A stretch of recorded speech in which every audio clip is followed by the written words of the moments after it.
خوتي خواتاتي، مرحبا بكم من جديد في قناتكم الحرة.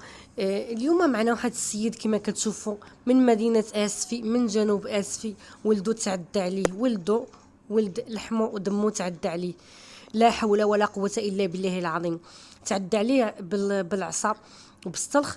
علاش؟ بغى منه الفلوس ديال التقاعد.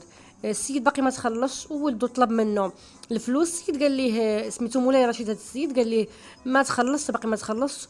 وبدا عليه بالكروشيات وطيحوا في الارض وقجو وشنق عليه، وزعما ما قصرش عليه. كما كتشوفوا الحاله ديالو حاله صراحه تبكي. والله العظيم انا كنشوف فيه وكنهضر وباغا نبكي.